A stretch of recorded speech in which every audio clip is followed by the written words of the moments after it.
எல்லாருக்கும் வணக்கங்க. நேற்று நம்ம அண்ணன் ஜனநாயகம் படத்துலேருந்து ஃபஸ்ட் சிங்கிள் ரிலீஸ் ஆகி நம்பர் 1 இடத்துல இருக்குது. அந்த பாட்டு கேட்கும்போது ஒவ்வொருத்தருக்கும் ஒரு விஷயம் தோணியிருக்கும். ஆனால் எனக்கு தோணுன ஒரே ஒரு விஷயம் என்னென்னா, அண்ணன் வாய்ஸ் வேறு எல்லா இடத்துலையுமே எனக்கு கொஞ்சம் எமோஷனாக இருந்துச்சு. ஏன்னா அண்ணன் வாய்ஸ் தான் நம்ம கடைசி தியேட்டரில் பார்க்க போகிறோம். அண்ணன் படத்தை தான் கடைசி தியேட்டரில் பார்க்க போகிறோம். அண்ணன் ஆடியோ லான்ச் தான் கடைசி.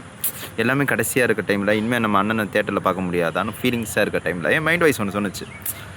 அண்ணனை தியேட்டரில் தான் கடைசியாக பார்க்க போகிறோம். ஆடியோ லான்ச் தான் கடைசி. ஆனால் சட்டசபையில் அண்ணன் வாய்ஸ் தான் ஒலிக்க போகுது. மக்கள் கஷ்டத்தை தீர்த்து வைக்க போகிறது நம்ம அண்ணன் வாய்ஸ் தான். அதை நினச்சி சந்தோஷப்படேன்டா அப்படியே மைண்ட் வாய்ஸ் தலையில் ஓங்கி கொட்டுச்சுங்க. நிறைய பேர் கேட்குறாங்க, 2026 உங்கள் அண்ணன் சிஎம் ஆயிடுவாரா? எவ்வளோ பெரிய கட்சியெல்லாம் இருக்குது, எவ்வளோ பெரிய தலைவர்களாக இருக்காங்க, அவங்கள விட அவங்க அண்ணன் பெரிய தலைவராக, அவங்க அண்ணனுக்கு இன்னும் அரசியல் தெரியும் அப்படின்னு கேட்குறாங்க. நான் ஒன்றே ஒன்று மட்டும் சொல்லவா, பெரிய பெரிய கட்சி இருக்கலாம், பெரிய பெரிய தலைவருங்க இருக்கலாம், நான் அவங்கள பற்றி குறை சொல்லவே இல்லைங்க.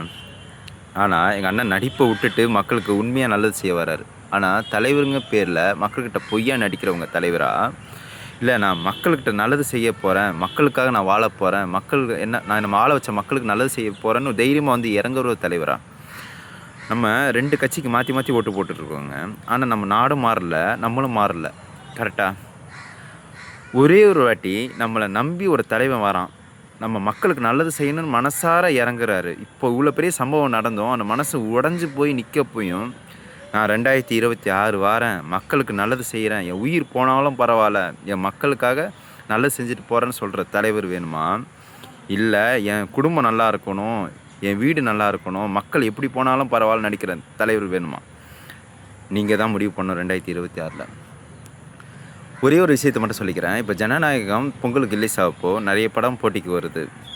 ஆனால் அந்த போட்டியில் ஜெயிக்க போகிறது நம்ம தளபதி தான், நம்ம அண்ணன் தான். அதேமாதிரி 2026 நிறைய கட்சி நம்ம அண்ணன் கூட போட்டி போட போகுது.